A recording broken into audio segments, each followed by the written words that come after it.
आह्वान पर 26 नवंबर को होने वाली देशव्यापी औद्योगिक बंदी के समर्थन में इंटक से जुड़े यूनियन भी हिस्सा लेंगे। उस दिन कानपुर डिफेंस और बिजली विभाग के गेटों पर भी पूरे दिन कर्मचारी कोरोना वायरस का पालन करते हुए धरना प्रदर्शन करेंगे, जिसमें डाक बैंक, बीमा, पोस्टल और असंगठित विभागों में पूरी हड़ताल रहेगी। इंटक के सदस्य राजेश शुक्ला ने बताया, हमारी प्रमुख मांगों में मेहनतकश परिवारों को कम से कम 7,500 उनके खाते में डाले जाए। नवभारत समाचार, कानपुर, उत्तर प्रदेश से दीपक दीक्षित। का पूरा सार्वजनिक उद्योग बेचने की साजिश भारत सरकार की है। हमारे जो रक्षा के कल कारखाने हैं, जिनका विश्व में नाम है, उनको भी ये बेचने की तैयारी कर रहे हैं। इन परिस्थितियों में कृषि, अभी इन्होंने जो ये कृषि का बिल लाए, ये भी किसानों के खिलाफ है। इतना बड़ा ये महामारी आई, मजदूर किस तरीके से, आप लोगों ने देखा होगा, आप लोग तो मीडिया के लोग हैं, कि हमारे लोग किस तरीके से प्रताड़ित होते रहे।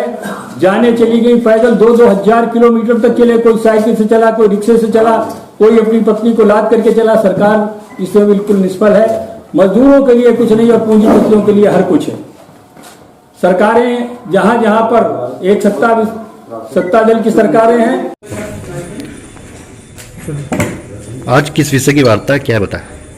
आज जो है 26 नवंबर को होने वाली राष्ट्रव्यापी जो हड़ताल है, औद्योगिक बंदी है, उसके विषय में INTUC भी उसमें इन 11 महासंघों में शामिल है और पहले नंबर पर है लीड कर रही मजदूरों का संगठन भारतीय मजदूर संघ इसमें नहीं है। उसके बाद इंटक का ही नंबर है। जैसा आपको मालूम है, इस समय जो है बेरोजगारी चरम सीमा पे है। खुद जो हम जिस संगठन से आते हैं, प्रोविडेंट फंड से, उन्होंने खुद अभी परसों हिंदुस्तान के अखबार में रिलीज की है कि 17 लाख मेंबर PF के कम हो गए।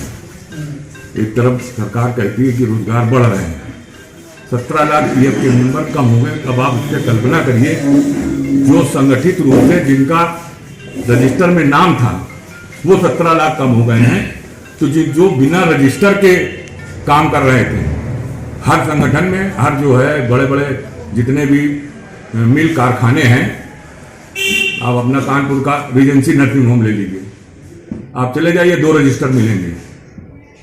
एक में सब कुछ उनको सुविधा, एक में सुविधा नहीं, कुछ भी नहीं है, उनको नगद भुगतान किया जाता है। तो वो कितने घट गए होंगे, आप कल्पना करिए। सरकार इसकी तरफ कोई ध्यान नहीं दे रही है। हालांकि वित्त मंत्री जी ने अभी अपने प्रेस कॉन्फ्रेंस में ये कहा है कि भविष्य निधि का जो अंशदान है, पहले तो लॉकडाउन में उन्होंने खाली मजदूरों का अंशदान जमा करने की बात कही थी, लेकिन 1 अक्टूबर 2010 से आप समझ लीजिए कि उनको भी एहसास है कि रोजगार कम हुए हैं। अब दोनों अंशदान वो जमा करेंगे। दोनों अंशदान मतलब 12% एम्प्लॉयर का और 12% एम्प्लॉय का, दोनों का वो उन्हें जमा करने की बात कही है कि कुछ रोजगार में लोग रखें। रोजगार में तो एम्प्लॉयर रख रहा है, लेकिन उनको लिखा पढ़ी में नहीं ले रहा। उसकी भी मजबूरी हो सकती है, लॉकडाउन में सभी परेशान हैं। GDP कहां से कहां चली गई है, रोजगार उपलब्ध नहीं हो रहा है और तमाम सारी ऐसी चीजें हैं जिनको लेकर सरकार श्रम कानून में बहुत जबरदस्त परिवर्तन कर रहा है। आप लड़ नहीं सकते हो, आपको निकाल के बाहर करेंगे। आप कहीं वैसे भी नहीं लड़ पाता मजदूर। जब कानून बने हुए हैं, उसके लड़ने के लिए लेबर कोड बना, ये सब बना, तो भी वो नहीं लड़ पाता है। अब आप कानून ही हटा दोगे तो क्या लड़ेगा?